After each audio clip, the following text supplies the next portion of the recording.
नमस्कार मंडळी मी गणेश ठाकरे महाराष्ट्र नेता या चॅनलवरती आपलं सहर्ष स्वागत आहे। मंडळी, इस्रायल असेल, इराण असेल आणि अमेरिका असेल या तीन देशात सध्या युद्ध सुरू आहे आणि त्याचे पडसाद भारतात सुद्धा उमटलेले आहेत। प्रामुख्याने महाराष्ट्रात त्याचे पडसाद अधिक आपल्याला पाहायला मिळतात आणि एकंदरीत सध्या गॅसचा मोठ्या प्रमाणात तुटवडा आहे। कारण तर सरकार जरी सांगत असेल की गॅस उपलब्ध आहे, मोठ्या प्रमाणात आमच्याकडे गॅसचा साठा आहे, परंतु एकंदरीत अनेक ठिकाणचे रेस्टॉरंट्स असतील, हॉटेल असतील, हे देखील बंद झालेले आहेत। तर घरातील चूलसुद्धा पेटत नाही अशी सुद्धा परिस्थिती आहे। आज मी जवळपास 13 तारखेला गॅसचं रजिस्ट्रेशन केलं होतं, HP गॅसचं। आता HP गॅसचं रजिस्ट्रेशन केल्यानंतरसुद्धा ती गॅसची टाकी अद्याप आली नाही। आज जवळपास 17 तारीख आहे आणि 17 तारखेपर्यंतसुद्धा आपल्याला गॅस उपलब्ध झाला नाही। जरी राज्य सरकार किंवा सरकार सांगत असेल की आमच्याकडे गॅसचा मुबलक असा साठा आहे, परंतु सध्याच्या परिस्थितीला आपल्याला गॅस हा दुर्मिळ होताना दिसत आहे। ज्या पद्धतीने आपल्याला कोरोनाच्या टाईमाला रांगा लागल्या होत्या, त्याच पद्धतीने परत राज्य सरकारच्या माध्यमातून कुठंतरी सूचना आपल्याला पाहायला मिळतात की नंतर गॅस हा मोजका वापरा, सुरक्षित वापरा, अशा पद्धतीच्या सूचना येताना दिसत आहेत। आणि ज्या पद्धतीने विरोधी पक्ष आक्रमक होताना दिसत आहे, मग नानाजी पटोले असतील, जयंत पाटील असतील, यांनीसुद्धा आज विधान परिषदमध्ये काही चर्चा घडवून आणण्यात आल्या। छगन भुजबळ यांनीसुद्धा त्याच्या संदर्भात उत्तर दिले। छगन भुजबळ यांचं म्हणणं आहे की आता जे काही केरोसिन असेल, आपल्याला पूर्वी घासलेट मिळत होतं, त्याचे भाव आपल्याला 12 रुपये, 13 रुपये आणि जास्तीत जास्त नंतर 25 किंवा 26 रुपयाच्या दरम्यान आपल्याला ते घासलेट मिळत होतं आणि त्यानंतर ते घासलेट बंद झालं होतं।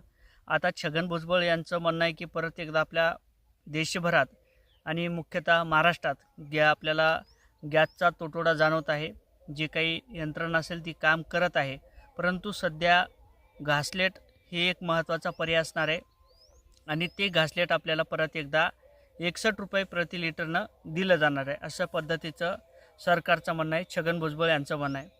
निश्चितच सरकारने सुद्धा मान्य केलेले आहे की निश्चितच घासलेटचा गॅसचा तुटवडा मोठ्या प्रमाणात आहे, म्हणून तर आपल्याला घासलेट एकदा परत दिलं जाणार आहे। आता जर कोणी विरोधी पक्ष असतील किंवा मीडिया असेल किंवा यूट्यूबवाले असतील, यांनी जर तशा पद्धतीच्या अफवा फैलवण्याचा प्रयत्न केला तर त्याच्यावरती कारवाई होईल, असं सुद्धा छगन भुजबळ यांचं म्हणणं आहे। परंतु एकंदरीत भारतातील आणि महाराष्ट्रातील परिस्थिती बघता मोठ्या प्रमाणात रांगा आपल्याला पाहायला मिळतात।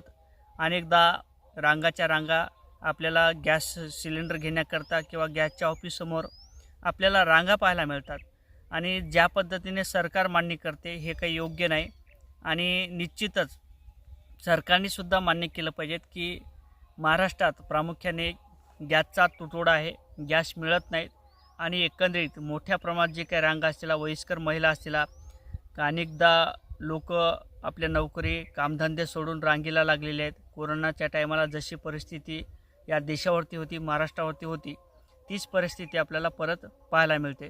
एकंदरीत मोठ्या प्रमाणात शाळा असतील, हॉटेल असतील, हे सुद्धा बंद झालेले आहेत। हे सुद्धा आपण सरकारने मान्य केलं पाहिजेत। जरी जिल्हाधिकारी म्हणत असेल की आमच्याकडे साठा उपलब्ध आहे आणि मोठ्या प्रमाणात तुम्ही हॉटेलवरती जे काही धाडी टाकण्याचं काम सुरू झालेले, सत्र सुरू झालेले आहे, हे एकंदरीत जर पाहता यामध्ये ज्या पद्धतीने गॅसचा तुटवडा आहे हे सिद्ध होताना दिसत आहे।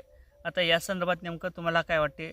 राज्य सरकार, केंद्र सरकार नेमकं काय निर्णय घेईल आणि गॅसचा जो काही तुटवडा आहे त्याच्यावरती काय मात केली जाईल हे देखील पाहणं महत्त्वाचं ठरणार आहे। परंतु तुम्हाला काय वाटते? कमेंट करा। व्हिडिओ आवडला तर लाईक आणि शेअर करायला सुद्धा विसरू नका। जय शिवराय।